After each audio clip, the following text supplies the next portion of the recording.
So excited to tell you a little bit about our Come Back to Christ event that is happening March 28th and 29th in St. George, Utah at the Black Hill Event Center.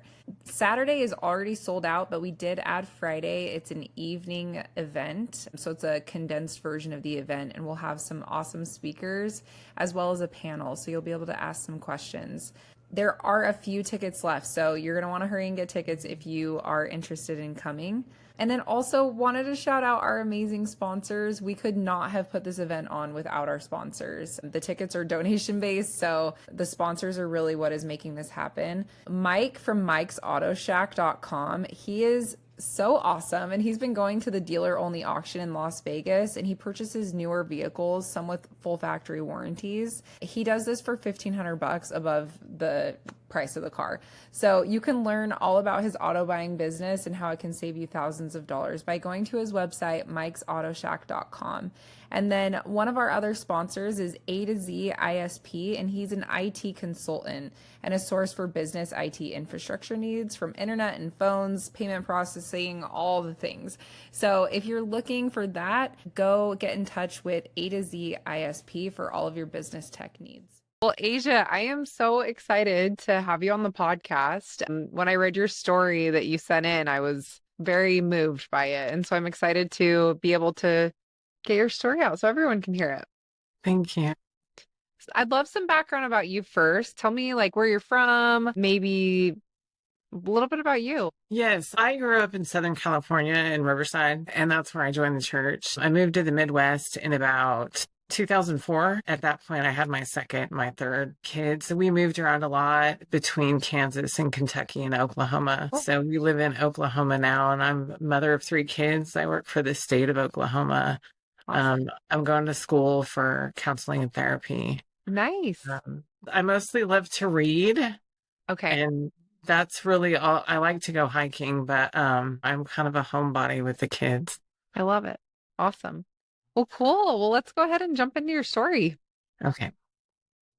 Let's see. I joined the church when I was 15. I had a lot of friends that were acquaintances that were members of the church. And I would ask them questions all the time, and we'd be yelling across the bus or something. Oh, you guys don't watch rated R movies. And I would embarrass them all the time. That was honestly how it all started. And the missionaries actually just knocked on my door one day. And when I opened the door, I said, "You're finally here." And they remember that to this day. I couldn't wait to get baptized. It was probably about 2 months after I had met the missionaries that I was baptized, and grew up in Riverside, California. I really enjoyed growing up there. I lived with a family that I went to church with my senior year of high school, and it really helped me understand the way families work in the church. I was an only child, so it was just me and my mom didn't join the church. It was just me. How did she feel about you joining the church? Like, was she okay with it? What was her thought about it? She actually walked into my bedroom one day, and she's like, "Okay, as long as you don't try to convert me, I'm cool with this. You can do whatever you want." And so she was always really supportive. She would get up really early in the morning and take me to seminary. She never asked questions. She never complained about it. She took me to seminary. She took me to all my activities. She took me to church. She was really supportive. And honestly, I don't think I saw that until the last couple of years. So it really took going through everything for me to realize how supportive she was. But I was really active in the church. I was 20 years old when I got married. We got married very quickly, and my daughter was born like 9 months later. Was your husband a member or? Yes. Okay. Yes. So we were married in the Los Angeles Temple. Okay. Awesome. Yeah, there was in Ontario, California, there was a young adult ward, and that's where I met him. We both worked at the airport, and I decided to just go around to all the young adult wards in Southern California, and ended up meeting him through a mutual friend. And it's funny because my mom had asked me when we started dating, she's like, "Well, do you like him?" I'm like, "Yeah, he's okay." And she's like, "Is he cute?" And I'm like, "He has potential." And so it was honestly really quick. It was a really quick experience, and I've learned that through the years that I probably would have taken more time had I gone back. But, I have 3 beautiful children to show for it. And so I think that's probably been the hardest part is that. But We were married in the Los Angeles Temple. We lived in Southern California for a couple of years. We moved to Kansas in 2004, and I was pregnant with my second. I thought I was going to be one of those moms because that's all I wanted to do. All I wanted to do was to be a mom. So I thought I was going to be one of those moms that had her kids, 1 year apart, had 10 kids. I just saw it all coming. And that wasn't the case. That's not how it worked. Let me backtrack a little. Before I joined the church, I was 15 years old and I was on the volleyball team, and my mom would let me drink. She would let me drink in the afternoons, in the evenings. And I got to the point where I started drinking in the mornings before I go to school. And I would mix, whiskey with Coke. And I would do that in the mornings and then in the afternoons. And anyways, one afternoon I drank a little too much and I went to volleyball practice. I obviously got kicked off the team. I wasn't able to play sports all 4 years because of it. And my mom never disciplined me. She never told me I was in trouble. I never was grounded or anything for it. We never spoke about it again. So I knew at that point that if I was going to live a good life, if I was going to make good choices, that I was going to have to do it on my own. Like I was going to have to personally make that choice for myself. And that was actually what brought me to the church. So I had started praying about going to church and which church to go to. And so that was when the missionary showed up at my house. But initially, that was the experience that I went through. The day before I was baptized, the proclamation to the family was given, September 23rd, 1995, and I was baptized the day after that. So that was really important to me. When I joined the church, we did a lot of activities in my youth. I believe it was Proposition 8 at the time in Southern California. We did a lot of activities where we supported that and shared kind of what the church believes as far as our community. Anyways, so I had to go back to that. So that was a lot of what I went through that brought me to the church. So we got married. We had moved to Kansas. I once again thought I was going to have all my kids back to back to back. And it took a lot of time. I was told I couldn't have any more kids after my first one. And it was about 3 years later. And I'm like, something's wrong. Something's not right. And they're like, you cannot physically be pregnant. And I was like, just something's not right. I was throwing up all the time. I was sick all the time. And sure enough, I was already 4 months pregnant. And I had no idea. Anyways, I had my second daughter. We lived in Topeka, Kansas. He worked really hard hours. We were kind of a team. It was a really good marriage. It was a really good relationship, but we were kind of separated. There was a lot of distance between us. I thought a lot about every time I would go someplace and see alcohol, I would know in my mind's eye, like I would know that there was something different about me, that there was something wrong, because I would still go back to that in my head. So I never really talked about that. I never really shared any of those thoughts or feelings. It was a great marriage. We had amazing children, but we didn't talk. We never talked about hard things. And so I, at the time, was really heavy. I was really unhealthy. And that was part of the reason that I couldn't get pregnant. And so once I realized this, I would try to lose weight so that I could get pregnant. And so that was when my third child came along. I was able to lose enough weight that my hormones would balance out and I could get pregnant. And so I had my third child in 2008. Okay, this was a boy. My first two were girls. And when I had Mark, it was completely different because he was active. He was running around. It was harder to keep up with him than it was with the girls. And again, I was really heavy. So we had kind of come to the conclusion that I would have weight loss surgery. So I had weight loss surgery in 2010. And I was supposed to lose like 70 to 80 pounds over like 3 years. I ended up losing 150 pounds in 1 year. Oh my gosh. So it was a disaster. I would never do it again. We really struggled with it because I couldn't stand up half the time. I couldn't maintain myself. My oldest daughter is autistic and she struggled with her hearing until she was about 5. And so I had decided to homeschool the kids. My oldest was 5, so they were all 3 to 3.5 years apart. I decided to homeschool the girls at home. And then once I had Mark, it was like trying to keep up with him. Goodness. Sometimes it's weird talking about this, but I had had the surgery and I lost weight really fast. And for me, my body chemistry changed, my hormones changed, and I didn't talk to my husband about it. I started to feel a lot more attractive.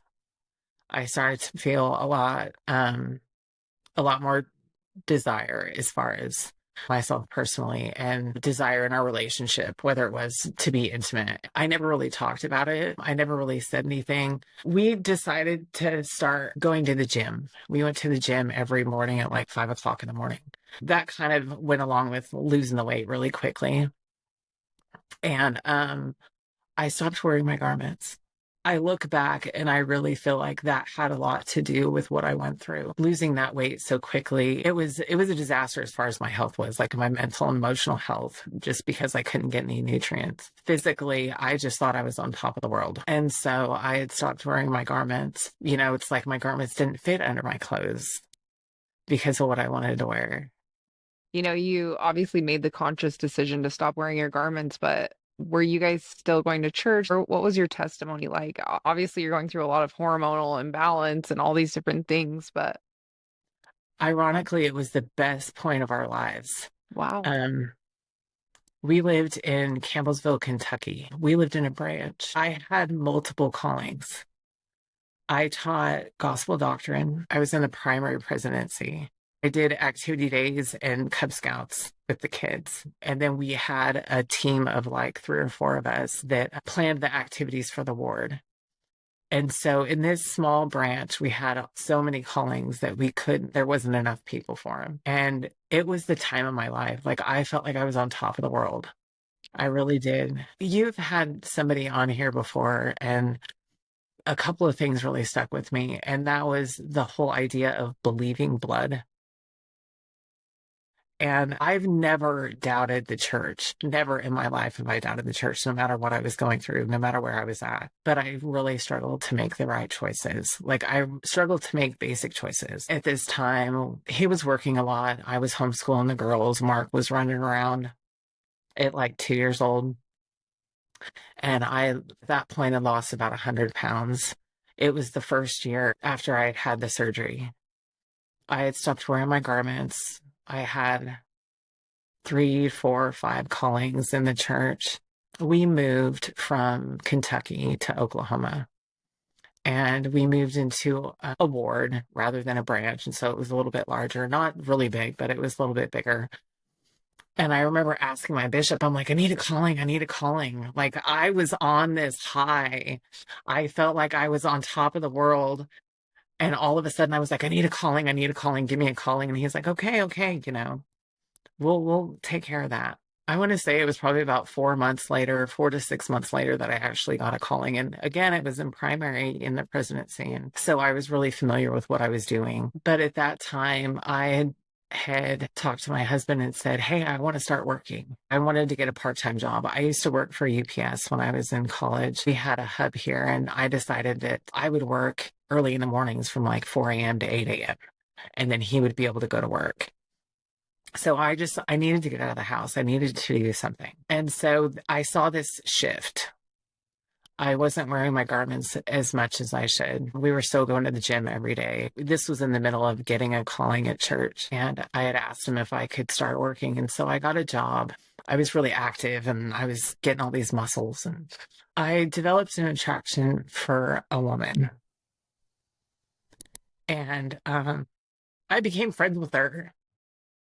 And come to find out, when she was in her youth, she joined the church and she had struggled herself with same-sex attraction when she was younger. And at this point, she wasn't active in the church. She wasn't a part of the church. And so we became friends, and we had her in our home and we had dinner with her. At first, it began as like trying to fellowship with somebody, trying to have them in the home and stuff. And at one point I told my husband, I said, I don't know that I could stop talking to her if you asked me to. And he's like, I would never ask you to. I knew at that point something was wrong. It took me about a month to say anything, but I knew something was wrong. And so I immediately asked if I could go to therapy. I showed up at my bishop's work one day. He's a pediatrician for our kids. And I showed up in his office and I said, "You've got to help me. Something's wrong with me." Started as fellowshipping someone, turned into an attraction for someone. And I felt like there was nothing I could do to control it. And I just wanted it to be removed from me, like burned out of me. I thought somebody could say something that would stop it or make me change my mind. So I had started going to therapy, which was really hard because I had never experienced that in my entire life. Asking really hard questions and going through different therapies to try to understand where I was at and where I was going. My therapist had asked me if my husband could join us, like join in the therapy. So initially it was like I was going to therapy for a couple of months, and the therapist asked if my husband could join us. And I thought, okay, we're going to get somewhere. We're going to get somewhere with this. I asked him if he would join, and he said, "It's not my problem." And that's when it hit me that we never really talked. Like, we never really talked about hard things. I will say, we were married in the temple and we read the scriptures with the kids every single night. And we said prayers as a family every single night. But we had never, ever prayed as a couple. And I didn't grow up with that. I realized that I missed out on something. I realized how important it was, but we had never prayed as a couple, whether it had to do with the children, whether it had to do with our marriage, whether it had to do with where to live, what job to take. We never prayed together. And so at this point, you would think that that's something that you would really fall back on is prayer and trying to find an answer and decide what to do. It was within that week, he said, I made an appointment with a divorce attorney. And I said, okay. And I look back and sometimes I think he was trying to call my bluff. And I'm like, okay. Like, I couldn't imagine going through this. It was kind of taboo. This was 2011. It's not something you really talked about. I mean, nowadays, I'll tell people everything I've been through and watch them flinch. But back then, I couldn't talk about it. Right. There was a lot of shame and guilt that came with it. We made an appointment to get a divorce, and we walked in there, and she's like, "I can't represent both of you. I can only represent one of you." And he said, "Okay, represent her."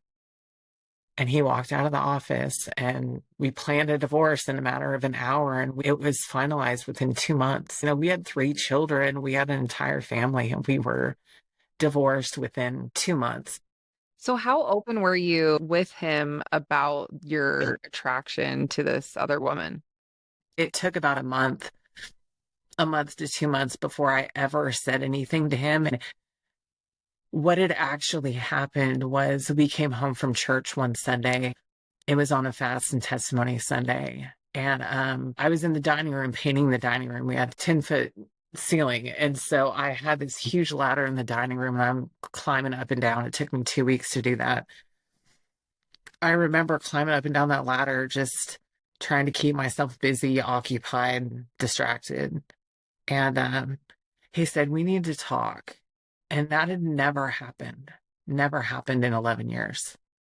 And I was terrified and I resisted even talking to him. And he said, "I need you to talk to me. Something's wrong. I know something's wrong."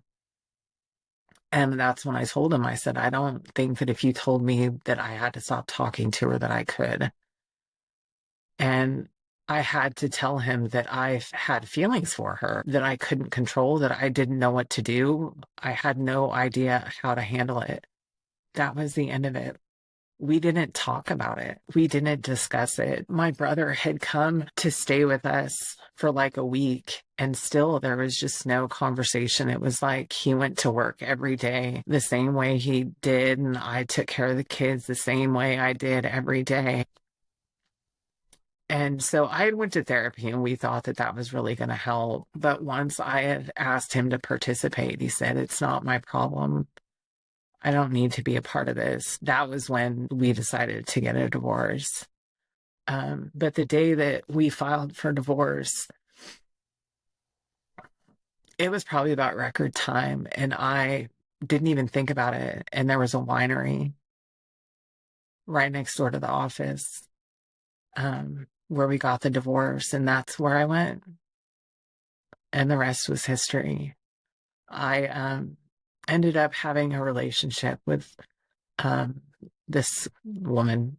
We had a relationship for like 2 or 3 months, and my experience was different than a lot of other people's experiences. I had a moment where I just looked at her and I said, this isn't a real relationship. Like, it's not, I know this isn't right. Gosh, I feel horrible for saying that, even thinking about it, because I know that there's a lot of people that are very happy in their relationships. I don't want to take anything away from people who go through that and who live and choose that life. But I knew for me, it wasn't right. Like, it hit me like 3 months later. Our divorce was final at that point. I moved in with my mom, but at that point I was drinking daily. I was drinking on a daily basis. Where were your kids during this time? They were at home with me. Within 3 to 6 months of our divorce, he moved back to Kentucky and got married. And I was here in Oklahoma with my 3 kids and my mother.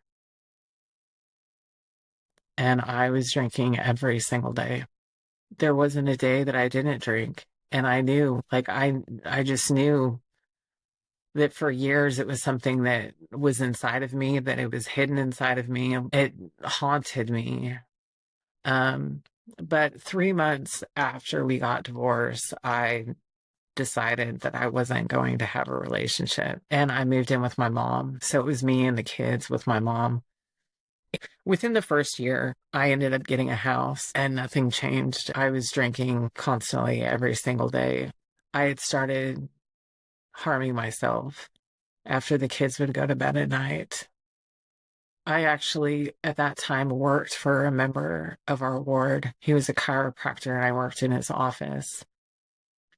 And I would show up to work with duct tape around my arms. I was just a complete mess. I never left the church.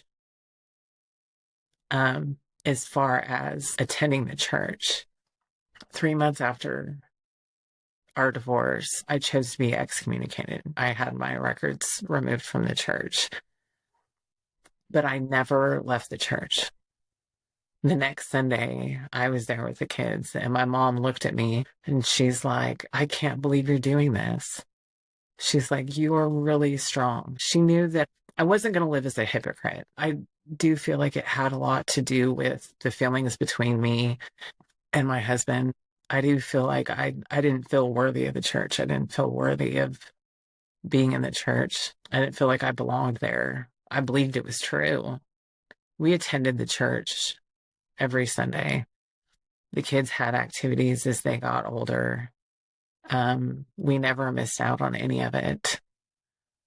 But at the same time, I was having relationships, and I was drinking on a daily basis. I was harming myself. I had went to a doctor and got medication for like antidepressants and antipsychotics, and I started to abuse those. I realized that I learned that I could take my medication and take alcohol, and it would induce seizures. And so I had done that 2 or 3 times. You know how, like, you go to the doctor and at the end of the emergency room or something, and they hand you a piece of paper and they say, this is the care, this is what you need to do to, get better. He handed me a piece of paper that said alcoholism. He said, so I understand that this is what you're going through. That was basically all that was wrong with me. After the self-harm, I guess I would say I was trying to end my life, even though I was still trying to take care of my children and still trying to take them to church. I had had a really close call one night, and the doctor had told me, I went to the emergency room in the middle of the night and stayed there. And the next morning, the doctor's like, one of these times, you're not going to get here fast enough. You're not going to be able to recover from this. it really hit me. I had had a friend of mine that I grew up with in the church that had actually died the same night that I tried to kill myself. I got home from the hospital and found out she had taken her own life. Oh my gosh. And I was like, wow, I'm still here and she's not. So that kind of clued me in, like it dialed me back. It kind of woke me up. And at that point, I was still drinking heavily, but I had stopped taking my medications. I decided that I wasn't going to take him anymore. And honestly, I felt better without him. I was still drinking on a daily basis. There was probably about a 3-year period where I stopped drinking. I was in a relationship where he had dealt with a pill addiction. And so I thought, okay, let me try to help him. If I can help him, then maybe it'll help both of us. And so for 3 years, I actually didn't drink. It was after that relationship that I went right back to drinking. But at this point, like I was smoking cigarettes and I was drinking, taking the kids to church.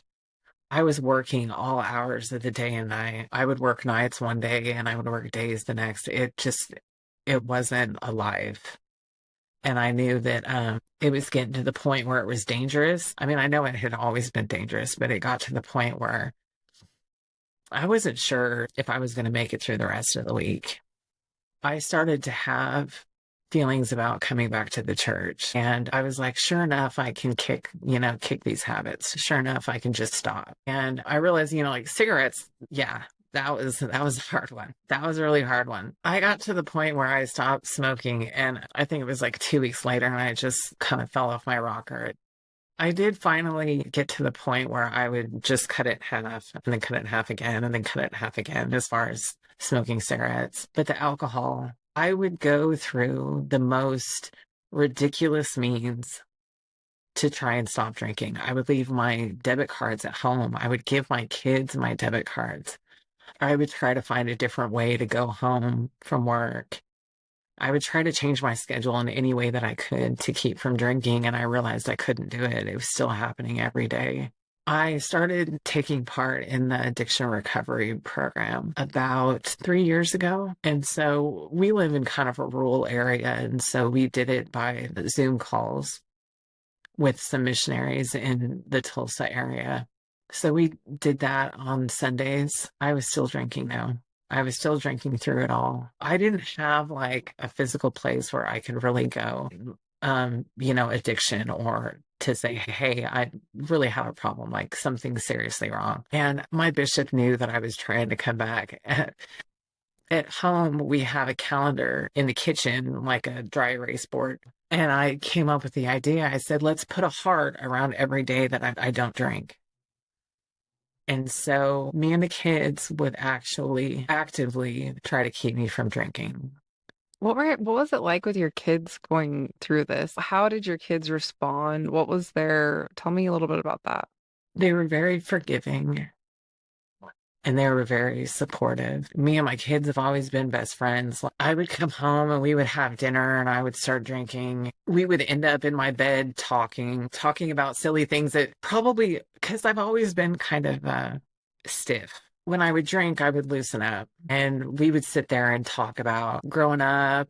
I would always talk about their dad. I would always tell them stories about their dad, tell them stories about me growing up, and tell them stories about what we were going through, and tell them what it was like to try to stop drinking and want to stop drinking and not being able to stop drinking. We'd be talking about their friends and everything that went on at school. We were best friends. Like, we talked constantly. We'd watch movies and I would pass out on the couch. But I remember so many conversations where we'd be sitting on the front porch together, just talking. At the time, my oldest was already at the house. So I just had the younger two at home. And so we would all be curled up either on the couch or on my bed on our phones with the TV on. So we were really close and they knew everything I thought, everything I felt, everything I was going through. And more than anything, they were especially forgiving and supportive. So being able to put that heart on the calendar every day, they fought over it. They fought over who got to do that.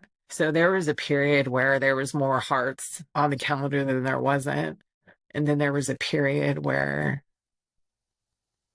there were no hearts. It would go back and forth. There was medication in the house. And my daughter had medication and I used it. They weren't home, actually. They were at their dad's house.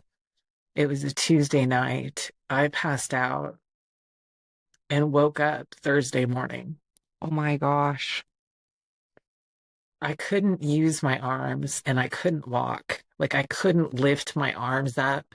I couldn't grab anything with my hands. I was able to get a hold of my phone and call my boss at work. And she just started bawling. Come to find out, I couldn't even talk. I was just stuttering into the phone. And all I could say was, I'm sorry. I'm sorry. And she's like, I'm just thankful you're alive. Like it had come to the point where there were days that she was worried that I was going to make it. I had thought that taking medication was behind me, but it was usually when the kids would go to their dads that something like that would happen. That was spring break 2 years ago. They came home from their dads for spring break. And there was one night that I did it again while they were home. And I got a hold of somebody in my ward who I knew would understand and said, I don't know if I can do this. I woke up the next morning and my bishop was on my front porch before he went to work. And I just realized I really have lost control. The more I tried to gain control, the worse I lost it. Like the worse it got. It happened another night where I didn't think I was going to wake up the next morning. I got up, took the kids to seminary, came home, took the kids to school, and I got home that morning. It was probably about 7:15. Well, I had to be at work at like 10 o'clock. It was 7:15, and I get out of the car and I'm walking into the house, and there's a field in front of an elementary school across the street, and I hear somebody's voice, "Good morning, fancy meeting you here." And I turn around, and it was one of the priesthood members in our ward. And he said he'd been sitting there for 2 hours because he didn't think I was going to wake up that morning. And so he walks over to the house with me, and we sit on the front porch. We sat there for 2 hours.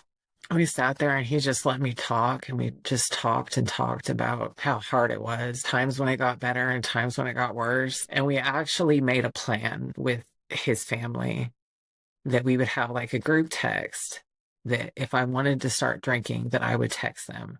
At this point, it was like I had support, and it was from the church. Like I had somebody who was personally there.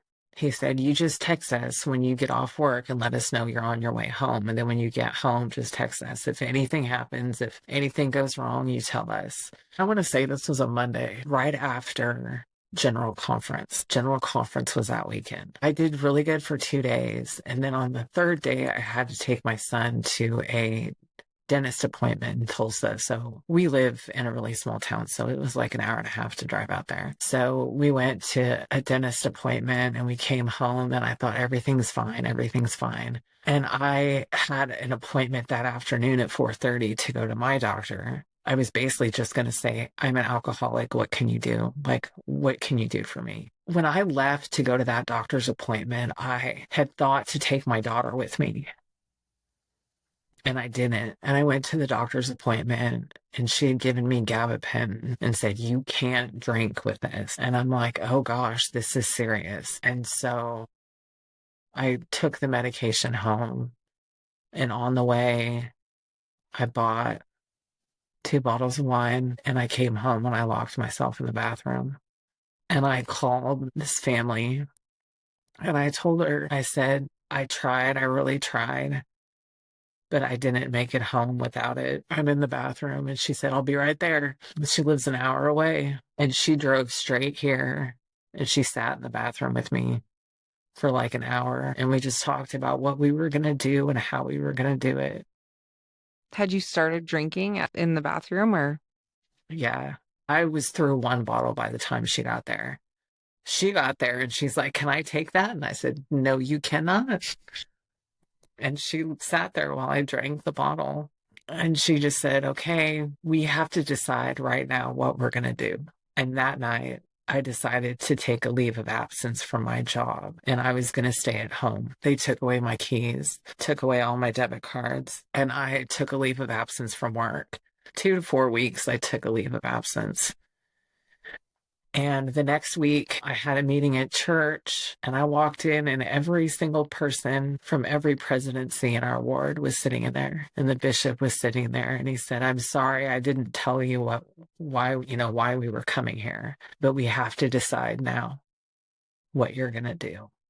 I couldn't go to rehab because I would have lost my son. There's no way that he would let me go to rehab and keep him. So I was really angry, but I decided to quit my job.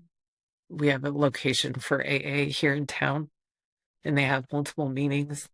I needed to be somewhere physically, like not a Zoom meeting. I had to be somewhere physically. And I had tried AA a couple of times and I had went and I loved it, but it just never worked with my work schedule. Like I was working all hours. So I had taken a leave of absence initially. And within 2 weeks, I quit my job. And so I wasn't a member of the church, but my kids were. And my bishop and my ward supported our family while I stayed at home. And I stayed at home for 6 months. I went to at least 2 meetings a day. I would have people from our ward come over sporadically to make sure that there was nothing in the house. Within a month, we had a complete plan as far as being able to support our family. The bishop made a plan so that I could stay at home and we could still pay for all of our bills. In exchange, I would do service for those families. Wow. And not just me, the children. So we would do service for the families that were helping us. And there was one family that it was actually their seminary teacher. They had a huge landscaped front yard, and it was something that was impossible to take care of it. We went over there and we would pull weeds for 6 hours. My son looked at me, Mark, and he said, "Mom, I really hate pulling weeds." And I said, "Well, there's an alternative to this. I could be drinking or we could be pulling weeds." And he said, "Okay, we'll pull weeds." And I just remember how much he didn't want to do it. He wasn't angry. He wasn't mad. I mean, he was probably resentful in some way. He never got angry and stormed off or yelled at me or said, "Why do we have to do this?" How old was he at this time? He was 14. Sarah Kate was 18 and Mark was 14.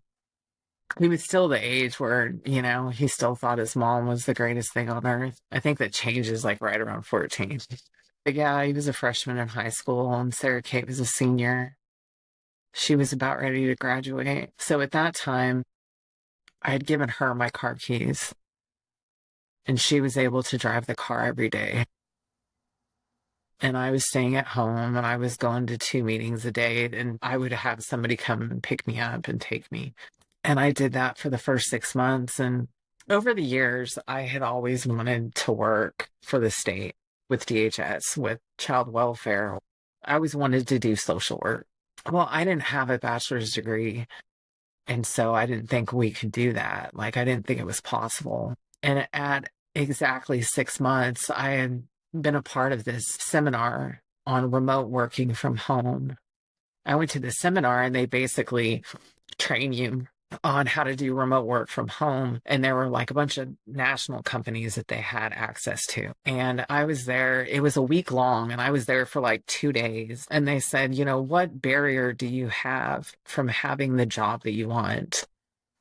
And I said, "Well, I don't have a bachelor's degree and I've always wanted to work for DHS. And she kind of looked at me sideways. And she said, "This program was actually funded by DHS." She's like, "You want to work for DHS?" And I said, "Yeah." And she's like, "I could take care of that." I had an interview with DHS within 1 hour Oh my gosh. of saying that. I will tell you that When you give up the things and trust Heavenly Father, miracles happen. Absolute miracles happen. Like, I always thought that I had to, that supporting my family and working for my family was the best thing that I could do. I never realized that quitting my job and becoming sober was the best thing that I could do. Like, I just thought I have to work. There's no way around this. And so, like quitting my job, we were terrified. I read the Book Mormon within that time, and my bishop had given me a blessing, and he said, my ancestors and my posterity were watching over me. So my children's children were aware of what we were going through. And my bishop had said, you need to find something to replace these habits. He's like, I think you should start doing family history. Now, I did family history when I was a youth, when I was a member of the church. I did family history, and it took hours upon hours upon hours. And it was not easy. In the last 10 years, I lost all that work. I had a bunch of family history work that I had compiled together. I never did anything about it, but I had compiled it together. I couldn't find it anywhere. Like, I tore the house apart. I couldn't find it anywhere. And the bishop's like, well, it's about time that you got back to it. And so I sat there on my phone and I started recalling things. And because of the technology we have, the things that took me 10 years to put together took me a week to put back together. And so I started working on family history, and my bishop's like, you need all the help you can get. You're like, your ancestors are going to be here through this whole thing. I was able to compile all of these things and connect my kids to it so that they were able to start taking the names to the temple. Just a couple weeks ago, Sarah Kate looked at me and she's like, all of Grandma's work's been completed in the temple, Mom. And just to kind of come full circle and to realize that all that has happened just in the last year and a half. At this time, I've quit my job. I stayed home for 6 months. And during that time, I wasn't in contact with my oldest daughter. She was at her dad's house, and she had started a service mission. We were talking on the phone one day during that 6 months. Come to find out, April 6th was the day that she was set apart on her mission. And April 6th was the day of my sobriety. Oh my gosh. Oof, that gave me the chills all over. Wow. So we didn't realize it, and we just looked at each other like, people always talk about blessings from when their kids go on missions. So she was set apart the same day that I started my sobriety. Oh my gosh. And so she did a year and a half, and then in the middle of that year and a half, right after Sarah Kate graduated, she started her service mission. So we had 2 girls out on missions. Sarah Kate would be here with me right now, but she's actually doing service. She's really excited about this. So we found that out, and I'm doing family history work, and we start getting all the names submitted. And it just seemed like a chessboard, like everything was in place.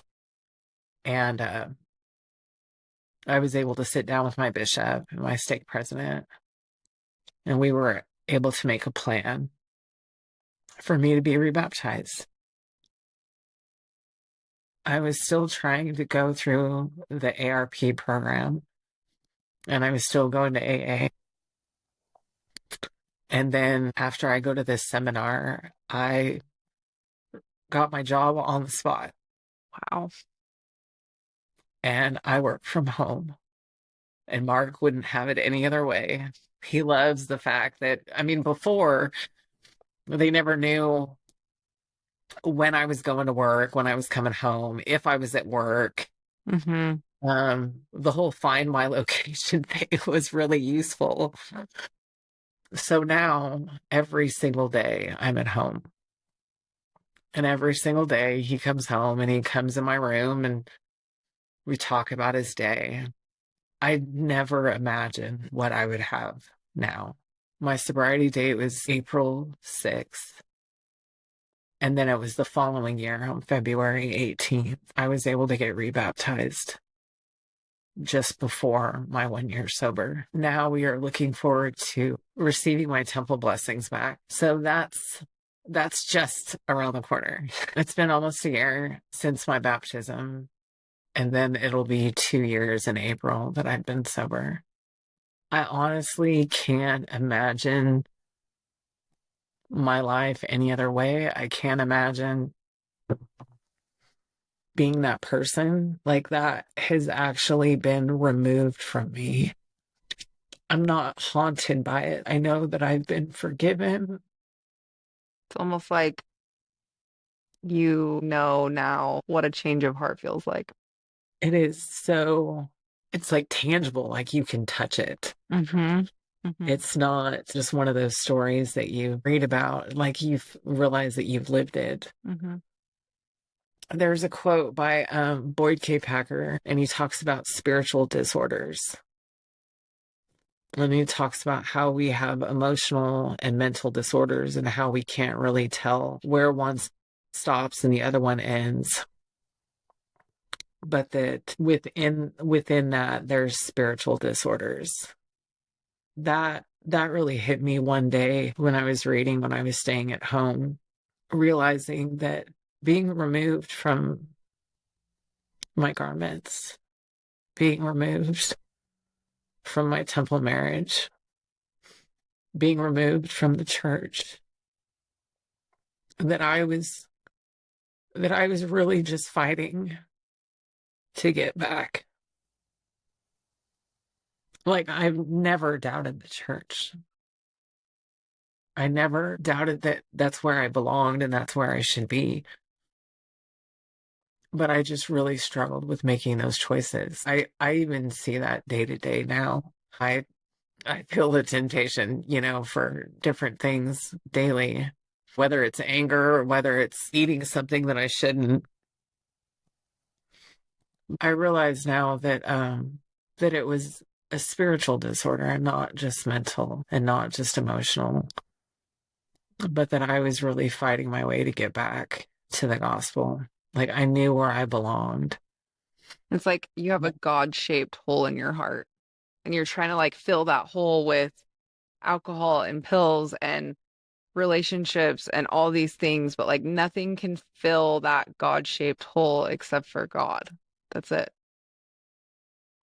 I don't know if I would ever encourage people to just quit their job and stay at home, but I know my bishop was inspired, and I know the members of my ward are like family. They have gone out of their way not just to support my children, because it would be really easy for me to say that they just did it for my kids,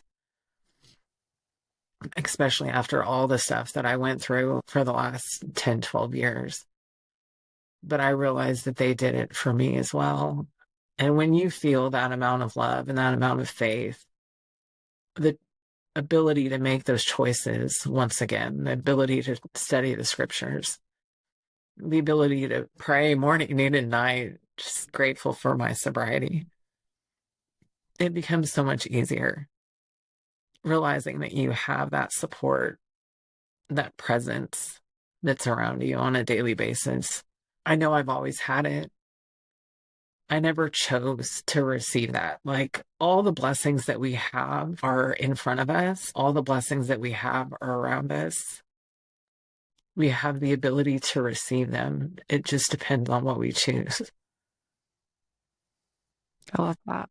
So Hannah has finished her service mission. Sarah Kate is on her service mission. Mark's a junior in high school, and he started college classes recently, and I figured if he can do it, so can I. So I decided to go back to school. So cool. And so that's kind of where we're at now. It's so amazing.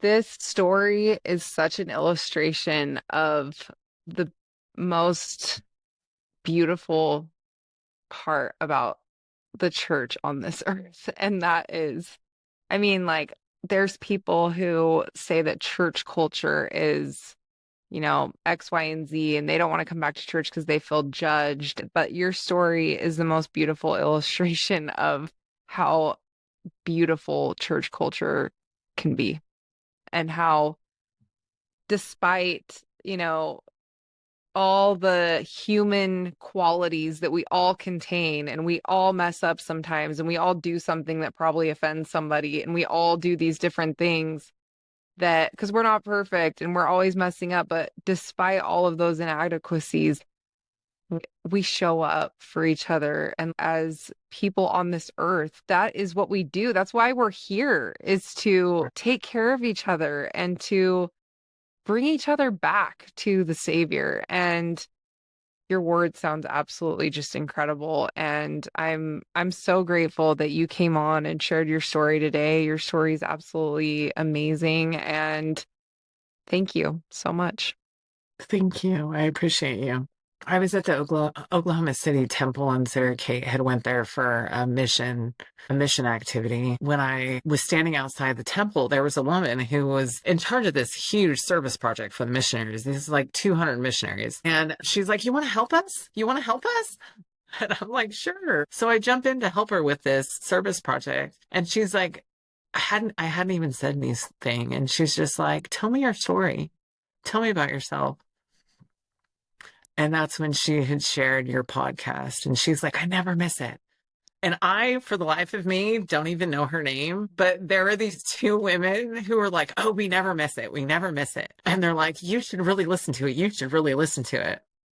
So when I had taken the kids to their dad's for Christmas, I listened to it all the way there and back. And you want to know how hard it is to drive and cry at the same time? So many things that were said just stuck with me. So it was talking about a wagon, and how sometimes we kind of like find ourselves leaning off the wagon, and every time we hit a bump, we fall, and whether it's, falling from our covenants or falling out of the church. And you guys had made the comment that we needed to be centered, in the wagon and centered in the gospel. And so that really stuck with me, because the idea of being centered in service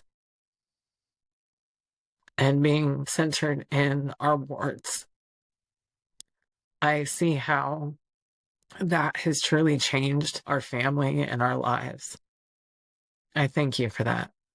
And because I have been given much, I too must give. And that's what I hear in that. It's like, there you go. Service is throughout your story. Like those ward members that sat with you on the bathroom floor, and the bishop you weren't even a member of the church at the time. Yeah. And they're like, they bring you in and you have like this meeting about how we're going to get through this together.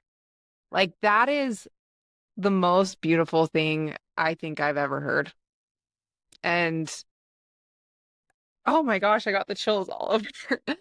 I think about in my story how my dad never gave up on me and just took me to all these treatment centers. And I was like, I can relate to your rock bottom. I was an absolute mess. Thankfully, I didn't have kids at the time, but I was so bad. And my dad should have given up. Like, most people would have given up after 15 attempts at treatment or whatever. And, my dad and your bishop and your ward, and like, we're so blessed. We're so blessed that Heavenly Father finds these angels on the earth that can intervene in our lives. And, because Heavenly Father doesn't give up on us. And so he inspires these individuals that are on earth to be our angels in our life. And man, I'm so grateful that you're here and that I'm here. And here we are. We're on the Comeback podcast talking about coming back. Oh my gosh, it means the world. I appreciate you. Well, thank you so much, Asia. It's been so awesome to hear your story, and thank you for coming on the podcast. Thank you. A lot of people have asked us how they can support the podcast, and we have created a Comeback Podcast merch line on our website, www.comebackpodcast.org. All of the money made from the merch goes right back into the podcast. So if you are interested in supporting the podcast and you want to purchase some merch, we would love it. Check it out. Thank you so much for being a supporter of the Comeback Podcast and listening to our episodes. It would mean so much to us if you would like and subscribe to our YouTube channel. It helps other people be able to find us, and we want to share this message to everyone.